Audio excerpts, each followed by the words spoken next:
The phone illuminated Jack's face in the darkness of his bedroom, casting harsh shadows across his exhausted features. His thumb hovered over the send button, heart pounding as he read over the message one more time.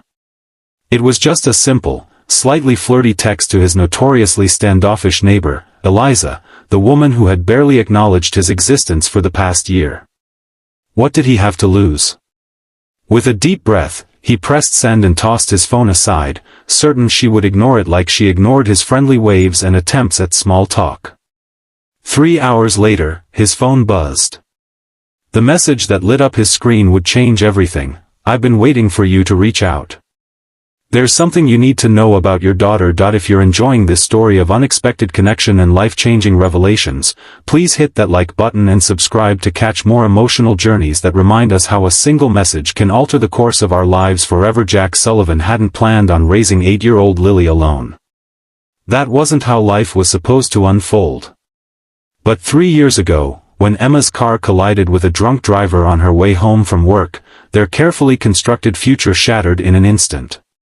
The first year after Emma's death passed in a blur of grief, counseling, learning to manage school pickups around his work schedule, and figuring out how to braid Lily's hair the way she liked it, not too tight, not too loose. By the second year, they had established a routine. Jack had transferred to a position that allowed him to work remotely 3 days a week. He'd learned to cook more than just pasta and grilled cheese sandwiches. He'd become both mother and father, though he knew he could never truly replace what Lily had lost. They were surviving, maybe even starting to live again, but there remained a hollowness in their small 2-bedroom apartment that no amount of movie nights or ice cream sundaes could fill. They had moved to the Oakwood apartment 6 months after Emma's death. Jack couldn't bear to stay in the house they had chosen together, where every corner held memories of her laughter and the life they had planned. The apartment complex was nothing special. 3 stories of beige stucco with small balconies and a modest community pool, but it was clean, in a good school district, and, most importantly, devoid of ghosts. That's where he first saw Eliza Chen, in the laundry room on moving day. She was folding clothes with precise, efficient movements, her dark hair pulled back in a severe bun. When Jack had smiled and introduced himself, she had merely nodded, offered her name in return, and continued folding. In the months that followed, their interactions followed the same pattern. His friendly overtures met with polite but distant acknowledgement. Eliza lived in the apartment directly across from theirs.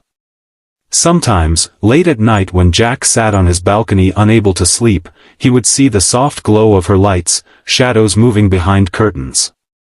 Occasionally, their paths would cross in the parking lot or by the mailboxes. She always seemed to be rushing somewhere, her posture rigid, her expression unreadable. The other neighbors called her the Ice Queen and traded theories about her: divorced, heartbroken, career-obsessed, secretly a spy. Jack found himself inexplicably drawn to her mystery, to the rare moments when her composure slipped and he caught a glimpse of something vulnerable in her eyes. It was Lily who had somehow managed to crack Eliza's facade, if only slightly. One afternoon, his daughter had dropped her favorite stuffed rabbit, Mr. Flopsy, a well-worn companion since infancy, in the hallway outside their apartment. Eliza had found it and knocked on their door to return it. When Lily had thrown her arms around Eliza's waist in gratitude, Jack had witnessed the briefest softening of the woman's features, a ghost of a smile before the mask slipped back into place. After that, Eliza would occasionally nod to Lily in the hallway or ask about school. 2. Jack, she remained distant, though he sometimes caught her watching them with an expression he couldn't quite decipher. Tonight had been particularly rough. Lily had a nightmare about her mother, waking up sobbing and inconsolable. It had taken 2 hours to calm her down, to reassure her that yes, Mommy still loved her from heaven, and no, Daddy wasn't going anywhere. By the time she had fallen back asleep, clutching Mr. Flopsy in her mother's old scarf, Jack felt hollowed out. He had poured himself a small glass of whiskey and stepped out onto the balcony, seeking fresh air and a moment of peace. That's when he saw Eliza on her balcony, wrapped in a cardigan despite the warm spring night, staring out at nothing in particular. Their eyes had met briefly before she turned to go back inside. Something about the sadness he glimpsed in her expression, so similar to what he felt churning inside himself, had prompted him to reach for his phone. Maybe it was the whiskey, or the emotional exhaustion, or simply the culmination of months of curiosity, but he found himself scrolling through his contacts until he found her number, exchanged reluctantly months ago for emergency purposes, when the building manager suggested neighbors share contact information. Saw you on the balcony tonight. You know, for someone who works so hard to keep people at a distance, you have a really beautiful smile on those rare occasions you let it show. Just thought you should know. Sleep well, neighbor. He had sent it before he could talk himself out of it, immediately regretting the boldness, the presumption. She would probably ignore it. Or worse, she might complain to the building manager about harassment. Jack groaned, setting his phone face down on the nightstand and trying to force himself to sleep. 3 hours later, at 1:47 a.m., his phone buzzed. Groggy and disoriented, he reached for it, expecting perhaps a work email or a late-night text from his sister in California who always forgot about time zones. Instead, he saw Eliza's name. I've been waiting for you to reach out. There's something you need to know about your daughter. Jack sat bolt upright, sleep forgotten. What could Eliza possibly know about Lily? They barely interacted. His mind raced through possibilities, each more alarming than the last. Was Lily in some kind of trouble at school that he didn't know about? Had Eliza seen something concerning? His fingers trembled slightly as he typed back, "What about Lily? Is everything okay?" The 3 dots appeared immediately, indicating she was typing. They disappeared, then reappeared. Finally, her message came through. I'm sorry. This isn't something I should explain over text. Could you come over? I know it's late, but it's important. Jack glanced at Lily's bedroom door. She was sound asleep, but he couldn't leave her alone. He hesitated, then replied that I can't leave Lily. Can you come here instead? Or can this wait until morning? Another pause, then, it's waited long enough. I'll come to you. 5 minutes. Jack ran a hand through his disheveled hair, glancing around the apartment. Dishes from dinner still sat in the sink, and Lily's toys were scattered across the living room floor. He quickly gathered the most obvious clutter, tossing it into the closet just as a soft knock sounded at the door. When he opened it, Eliza stood in the hallway looking nothing like the composed, distant woman he was accustomed to seeing. Her hair hung loose around her shoulders, and she wore what appeared to be pajama pants under her cardigan. Most striking was her expression, nervous, vulnerable, entirely human. Come in, Jack whispered, gesturing toward the couch. Can I get you anything? Water? Coffee? Eliza shook her head, perching on the edge of the sofa. No, thank you. I don't know how to begin this conversation. Jack sat across from her in the armchair, leaning forward. You said this is about Lily? Is she in some kind of trouble? No, nothing like that. Eliza took a deep breath. It's about her mother. About Emma. Jack felt as though the air had been sucked from the room. You knew Emma? Eliza nodded, her eyes fixed on her clasped hands. We were friends in college.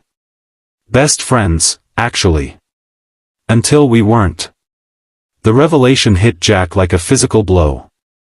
In all the months they had been neighbors, Eliza had never once indicated she had any connection to his late wife. He struggled to process this information, to reconcile the woman sitting before him with the stories Emma had shared about her college years. Emma never mentioned you, he said finally, his voice hollow. I'm not surprised. Eliza's smile was sad, tinged with regret. We had a falling out our senior year. Something happened, something I'm not proud of, and we never spoke again after graduation. Jack's mind was reeling. So all this time, you've known who I was? Who Lily was? And you said nothing? I didn't know at first, Eliza explained, her voice barely above a whisper. When you moved in, I recognized Emma's name on some of your mail, but I wasn't sure it was the same Emma. Then I saw pictures of her in your apartment when I returned Lily's stuffed rabbit. I should have said something then, but I was a coward. Why tell me now? Jack asked, a edge creeping into his voice. What changed? Eliza finally looked up, meeting his gaze directly. Your text. And seeing you struggle tonight with Lily. And... She hesitated. Emma's birthday is tomorrow. May 17th. I've been thinking about her all day, about the things left unsaid between us. When I saw your message, it felt like a sign that maybe it was time to stop hiding. Jack felt the air leave his lungs. He had been so consumed with helping Lily process her grief that he had almost forgotten the significance of tomorrow's date. The realization brought a fresh wave of shame and pain. What happened between you and Emma? He asked, not entirely sure he wanted to know. Eliza's eyes glistened with unshed tears. We were inseparable for 3 years. Roommates, best friends, practically sisters. Then, senior year, I made a terrible mistake. I betrayed her trust in the worst possible way. She paused, visibly struggling. I fell in love with her boyfriend, and worse, I acted on it. Jack's eyebrows shot up. You mean David? Emma had mentioned her college boyfriend occasionally, describing him as her first serious relationship before they drifted apart after graduation. Eliza nodded miserably. It was brief and stupid and the biggest regret of my life. Emma found out, and rightfully cut me out of her life completely. I tried to apologize, but she wouldn't speak to me. I don't blame her, what I did was unforgivable. So you've been avoiding us because you feel guilty about something that happened, 12 years ago? Jack was having trouble connecting this revelation to Eliza's cryptic text about Lily. Partly, Eliza admitted. But there's more to it than that. She reached into her cardigan pocket and pulled out a folded envelope, yellowed with age. Emma wrote me this letter about 5 years ago. It was forwarded through several old addresses before it finally reached me. By then. Her voice broke. By then, it was too late to respond. Jack stared at the envelope, recognizing Emma's handwriting immediately. His throat tightened. What does it say? She forgave me, Eliza said simply, tears finally spilling down her cheeks. After all those years, she reached out to forgive me. She wrote about you, about how happy she was, about the beautiful daughter you had together. She said life was too short to hold on to old hurts. Eliza's voice cracked. She had no idea how prophetic those words would be. Jack felt tears burning behind his own eyes. It sounded exactly like something Emma would do, extend forgiveness when it was least expected, least deserved. Her capacity for compassion had been one of the things he loved most about her. The letter also contained this, Eliza continued, extracting a small, tarnished silver locket from the envelope. It belonged to Emma's grandmother. We both admired it when we were in college. She wrote that she wanted me to have it, as a symbol that our friendship had meant something real, despite how it ended. Jack recognized the locket immediately. Emma had worn it on special occasions, telling him it was a family heirloom that would someday belong to their daughter. The fact that she had chosen to send it to Eliza instead spoke volumes about her desire for reconciliation. What does any of this have to do with Lily? He asked, his voice rough with emotion. Eliza carefully opened the locket, revealing a tiny photograph inside, Emma and Eliza, arms around each other, laughing at some forgotten joke. Emma wrote that she wanted me to be part of Lily's life. That despite everything, she believed I would be a good influence, a connection to her past that Lily might someday value. She closed the locket gently. She asked if I would consider being Lily's godmother. The revelation hung in the air between them. Jack had always known Emma had designated a college friend as Lily's godmother, but the paperwork had named someone called Elizabeth, not Eliza. Now, the connection clicked into place. You're Elizabeth Chen, he said slowly. Emma's lawyer contacted you after the accident, didn't he? Eliza nodded, wiping away tears. He did. I was in Singapore for work when it happened. By the time I returned, the funeral was over. I came to the apartment complex specifically to honor Emma's request, to be near Lily, but when I actually saw you both. She trailed off, shaking her head. The guilt was overwhelming. What right did I have to insert myself into your lives? What could I possibly offer Lily except a connection to someone who had betrayed her mother's trust? So you decided to watch from a distance, Jack concluded, understanding dawning. To be near without engaging. It was cowardly, Eliza admitted. Every time I saw Lily, I saw Emma's eyes, her smile. I wanted to reach out, but I didn't know how. And then more time passed, and it became harder to explain why I had kept silent for so long. Jack leaned back in his chair, processing everything he had learned. Part of him wanted to be angry at Eliza for withholding this connection, for depriving Lily of someone who had known her mother in ways he never had. But another part understood the complicated tangle of guilt, grief, and fear that had kept her silent. Emma forgave you, he said finally. She wanted you in Lily's life. That matters to me. Eliza looked up, hope flickering across her features. I don't expect anything. I just thought you should know. Lily deserves to have every possible connection to her mother. Jack was quiet for a long moment, thinking of Lily's nightmare earlier that night, of her desperate need to hold on to memories of Emma that were already beginning to fade. Would you like to meet her properly? Not as our distant neighbor, but as someone who knew her mother.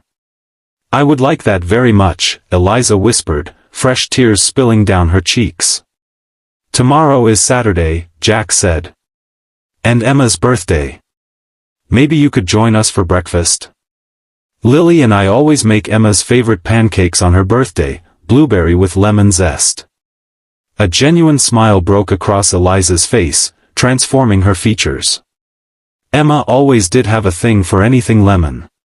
Remember that phase when she put lemon in everything? Even spaghetti? Jack laughed, surprised by the sound. She tried to make me lemon chicken once when we were first dating. Used an entire bottle of lemon juice. It was inedible, but I ate every bite because I was so smitten. For the next hour, they shared stories about Emma, Jack from the perspective of the man who had loved her as a wife, Eliza from the perspective of the friend who had known her as a young woman finding her way. For the first time in 3 years, Jack felt the weight of being the sole keeper of Emma's memory lift slightly. Here was someone else who had loved her, who could help keep her alive for Lily in new ways. As the night deepened toward dawn, their conversation shifted, becoming more personal. Jack learned that Eliza was a corporate attorney specializing in international law, that her reserved demeanor stemmed partly from growing up with extremely strict parents, and that her apparent coldness was a defense mechanism developed after several painful losses, including Emma's friendship. In turn, he shared his struggles as a single father, his fears about raising a daughter without female influence, and his guilt over occasionally resenting the burden even while loving Lily fiercely. I should go, Eliza said eventually, glancing at the clock that now read 4:30 a.m. Lily will be up soon. Jack walked her to the door, suddenly awkward after the intimacy of their conversation. Thank you for telling me the truth. It couldn't have been easy. It wasn't, she admitted. But it feels like putting down a heavy weight I've been carrying for years. She hesitated, then added, your text surprised me. No one has flirted with me in a very long. Your text surprised me. No one has flirted with me in a very long time, Eliza said softly, her eyes meeting Jack's with newfound warmth. Jack felt his cheeks flush. I wasn't sure you'd even respond. You've always seemed so unapproachable, she finished with a small smile. I know. It's easier that way, usually. Safer. As she turned to leave, Jack gently touched her arm. Breakfast tomorrow, then? 9 o'clock? The next morning, Lily's eyes widened when Jack explained they had a special guest for their birthday pancake tradition. You knew my mommy? Lily asked, staring up at Eliza with Emma's eyes. "Did," Eliza replied, kneeling to Lily's level. "She was my best friend in college. Would you like to hear about the time she accidentally dyed her hair green?" Lily giggled and nodded enthusiastically, pulling Eliza toward the kitchen with newfound trust. Over breakfast, the three of them created a new kind of connection. Eliza shared stories of young Emma that made Lily laugh and Jack see his late wife in a new light. When Eliza presented Lily with the silver locket, explaining it had belonged to her mother and grandmother before her, the little girl's face lit up with wonder. "It's like having a piece of mommy with me," she whispered, clutching it tightly. In the weeks that followed, Eliza became a regular presence in their lives. She helped Lily with homework, taught her to braid her own hair, and shared more stories about Emma. For Jack, having someone to share the burden of parenting, even in this limited capacity, was a gift he hadn't known he needed. Their relationship evolved slowly, cautiously. Both carried wounds from the past, both feared new loss. But there was an undeniable connection between them, built on shared grief and growing affection.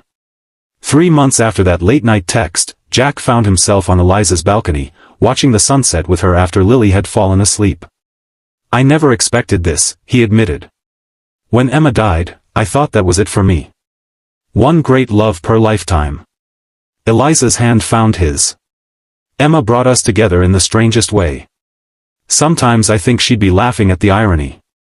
Or maybe she'd be pleased," Jack suggested. "She forgave you. She wanted you in Lily's life. Maybe she'd understand this too." When he leaned in to kiss her, it felt like both an ending and a beginning, grief giving way to something new, unexpected, and beautiful. 1 year later, as they prepared to move into a new home together, Jack found a letter Emma had written to him before her death, tucked away in an old book. The final lines brought tears to his eyes. "If something ever happens to me, Jack, promise you'll find happiness again. Lily deserves a full life, and so do you. Love isn't a limited resource, it grows to fill the space we make for it." That night, as Eliza helped Lily hang photos in her new bedroom, pictures of Emma alongside new family memories they'd created together, Jack realized that sometimes the most unexpected messages lead us exactly where we need to go.